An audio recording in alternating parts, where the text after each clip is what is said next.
Thank you, Mr. Secretary, and thank you all for being here. I love North Carolina. And I promised my sister-in-law I would say that with particular emphasis, because Laura Trump has told me more about this amazing state than I think just about anywhere. I may know more about North Carolina than I do about New York, and I've lived there most of my life. So I love you all. It's great to be here. Kirby, thank you for hosting us at this top-of-the-line facility and showing us what you do and your hundreds of employees, how they feed America. To Baptists on the Mission and all of the incredible volunteers who join us here today, including Executive Director Richard Brunson, thank you so much. So Richard and I, and many of you volunteers, have actually met one time before in the wake of Hurricane Florence. I came here to North Carolina and I got to see firsthand the unbelievable work being done to take care of people in a time of need, which is not dissimilar to what this program was designed and intends to do and has been doing. The President mentioned the enormous success, 70 million boxes of fresh produce, milk, dairy delivered from our local family farms to those who are vulnerable across the country, while at the exact same time saving countless jobs in terms of the distribution network, the distributors, like this great facility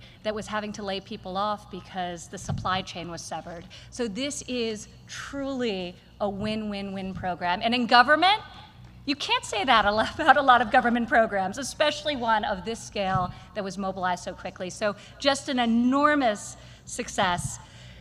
I was recently in Pittsburgh, and I was talking with a gentleman at the Church of God in Christ, and he's a distributor. His name was Zach, and he was sharing with me the fact that to his business, this program was a miracle, because as I said, it works for everyone.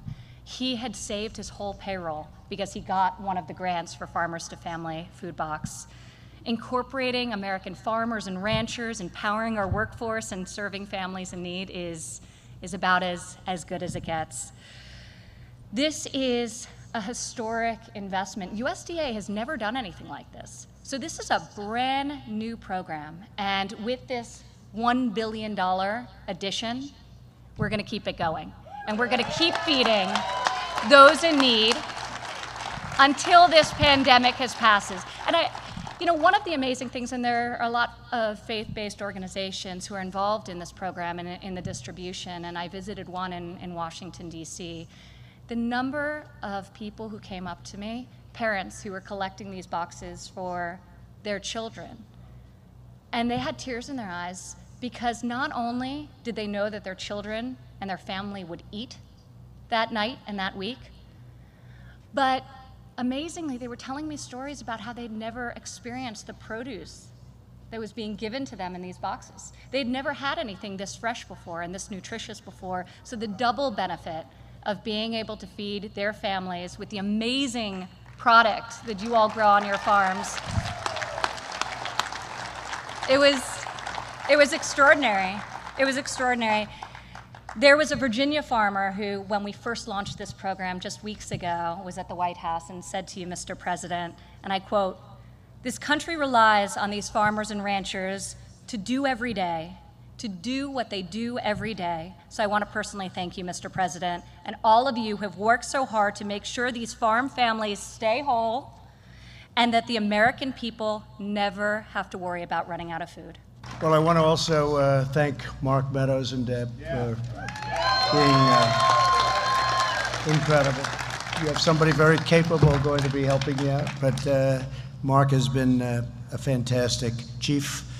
We call him chief of staff. We call him chief, but he's done a great job, and I appreciate it. He loves your state. He loves your state. Comes from your state, and he loves your state.